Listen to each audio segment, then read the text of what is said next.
இப்போது 10,000 கோடிக்கை ஒரு just like that வீணாக்கிட்டார்ல Vijay.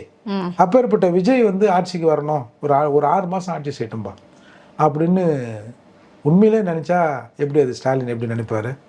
நீங்கள் 6 மாதம் ஆட்சி அமைக்கிறத பார்த்துட்டு அவங்க ஆட்சி நடத்துவதை பார்த்துட்டு மக்களாகவே ஒரு அதிருப்தியை வந்து ஏற்படுத்தணும் அப்படின்ற ஒரு நாள் கூட அதிகாரம் இல்லாமல் ஸ்டாலின் இருப்பதற்கான வாய்ப்பு இல்லை.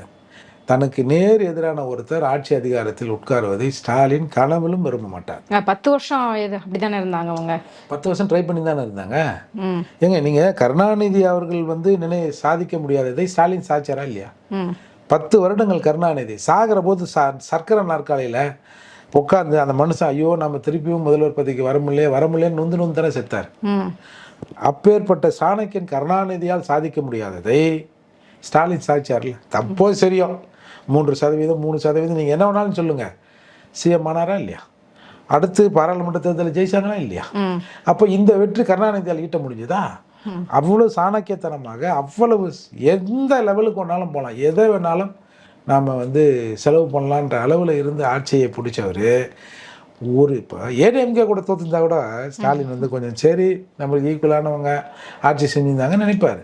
ஒரு விஜய் கிட்ட தோற்றதை அவரால் எப்படி ஜீர்ணிக்க முடியும்? அவரால் ஜீர்ணிக்க முடிஞ்சா கூட இன்னும் கொஞ்ச நாளில் இவர் போயிடுவார்.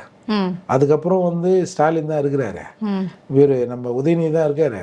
உதயநிதியே ஒன்றும் அவ்வளோ பெரிய விவரமான ஆள் இல்லை. அவர் எங்கன்னா அப்படி சினிமா அது இதுன்னு எங்கேயாவது போயின்னு இருப்பார். அவர் ஒரு ஜாலி மேன். நம்ம தான் அடுத்து அப்படிங்கிறத நிலையில் திமுக குடும்பத்திலேருந்து ஒருத்தர் இருக்கார். எல்லாத்தையும் இயக்குறவர் அவர் தான். இந்த சபரீஷன் இதில் என்ன இருக்குது? எல்லாருக்கும் தெரிஞ்சது தானே இது சபரீஷன். ஏன்னா இவங்க குடும்பத்தில் விவரமான ஆள்னா அவர் மட்டும்தான்.